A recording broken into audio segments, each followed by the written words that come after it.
Hi friends, welcome to VividTech. இந்த வீடியோவில் நம்ம எக்ஸாம் சர்வர் யூஸ் பண்ணி PHP MyAdminல எப்படி ஒரு டேட்டாபேஸை கிரியேட் பண்ணுறது, டேபிளை கிரியேட் பண்ணுறது அப்படின்றத தான் பார்க்க போகிறோம். ஸோ இந்த வீடியோ வந்து ஸ்டூடெண்ட்ஸுக்குமே PHP MyAdmin படிக்கணும்னு நினைக்கிறவங்களுக்குமே ரொம்ப யூஸ்ஃபுல்லான ஒரு வீடியோவாக இருக்க போகுது. ஸோ மிஸ் பண்ணாமல் பாருங்கள். வாங்க வீடியோக்குள்ளே போகலாம். இது தான் நம்ம சேனலுக்கு நீங்கள் ஃபஸ்ட் டைம் வந்திருப்பீங்களா இருந்தால் நான் தான் வீக்னஸ் நம்ம சேனலை சப்ஸ்கிரைப் பண்ணிட்டு அப்படி பார்த்துள்ள பெல் ஐக்கனையும் கிளிக் பண்ணி உங்கள் சப்போர்ட்டை தாங்க. வாங்க வீடியோக்குள்ளே போகலாம். ஸோ இப்போ நான் வந்து கூகுள் க்ரோமில் வந்து PHP MyAdmin வந்து ஓப்பன் பண்ணியிருக்கேன்.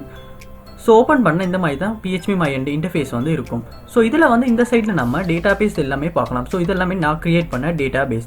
ஸோ எப்படி ஃபஸ்ட்டாக வந்து ஒரு டேட்டாபேஸை கிரியேட் பண்ணுறது அப்படின்னா, ஸோ இந்த இடத்துல பார்ப்போம் வந்தால் டேட்டாபேஸஸ் அப்படின்றது ஒன்று இருக்குது. ஸோ இதை வந்து நான் கொடுத்துக்கொள்கிறேன். கொடுத்தா இந்த இடத்துல வந்து நம்ம டேட்டாபேஸ் நேம் வந்து கொடுக்கறதுக்கு காட்டும். ஸோ நான் ஸ்டூடெண்ட் அப்படின்ற ஒரு டேட்டாபேஸை வந்து நான் கிரியேட் பண்ணி கொள்கிறேன். Student detail create. ஸோ இப்போ வந்து ஸ்டூடெண்ட் டீட்டெயில் அப்படின்ற ஒரு டேட்டாபேஸ் வந்து கிரியேட் ஆகிருச்சு.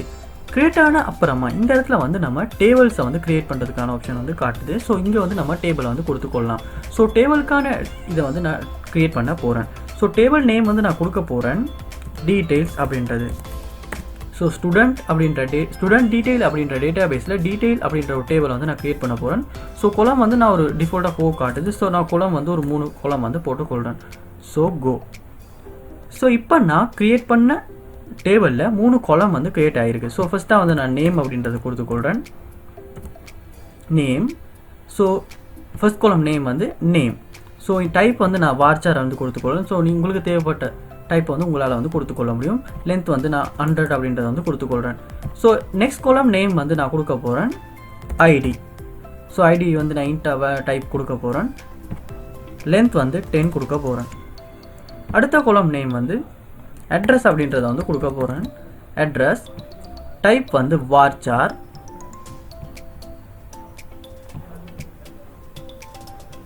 லென்த் வந்து 100 கொடுத்துட்டு இந்த இடத்துல பார்ப்போம் வந்தால் சேவ் அப்படின்ற ஒரு ஆப்ஷன் இருக்குது. ஸோ அதை வந்து நான் கொடுத்துக்கொள்கிறேன்.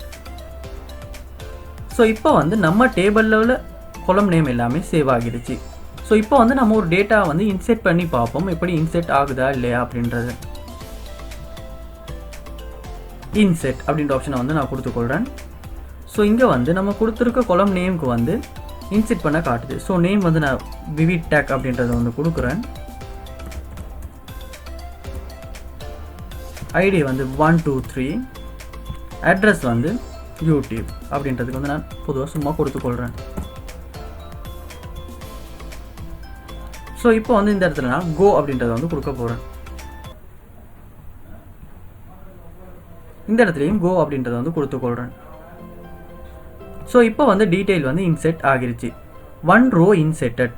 ஸோ இப்போ நம்ம உருவாக்கின ஸ்டூடெண்ட் டீட்டெயில் டேட்டாபேஸில் டீட்டெயில் டேபிளை வந்து கிளிக் பண்ணி பார்ப்போம் டேட்டா வந்து இன்செர்ட் ஆகியிருக்கா இல்லையா அப்படின்றது. ஸோ இங்கே பார்ப்போமா இருந்தால் நம்ம கிரியேட் பண்ண டேபிளில் வந்து டேட்டா வந்து இன்செர்ட் ஆகியிருக்கு. ஸோ இப்படித்தான் PHP MyAdminல ஒரு டேட்டாபேஸை வந்து கிரியேட் பண்ணுறது, ஒரு டேபிளை வந்து கிரியேட் பண்ணுறது, டேட்டாஸ் வந்து இன்செர்ட் பண்ணுறது. ஸோ இந்த வீடியோ உங்களுக்கு ரொம்ப யூஸ்ஃபுல்லாக இருக்கும்னு நினைக்கிறேன். ஃபியூச்சரில் உங்களுக்கு PHP MyAdmin பற்றி இன்னும் நிறைய வீடியோ வேணும் அப்படின்னா கமெண்ட் பாக்ஸில் வந்து கமெண்ட் பண்ணுங்கள். அதற்கான வீடியோ வந்து நான் மேக் பண்ணுறேன். இந்த வீடியோ வந்து உங்கள் ஃப்ரெண்ட்ஸ் தெரிஞ்ச எல்லாருக்குமே ஷேர் பண்ணுங்கள். இது போல் நிறைய வீடியோ பார்க்கணும்னா மறக்காமல் நம்ம சேனலை வந்து சப்ஸ்கிரைப் பண்ணுங்கள். தேங்க்யூ.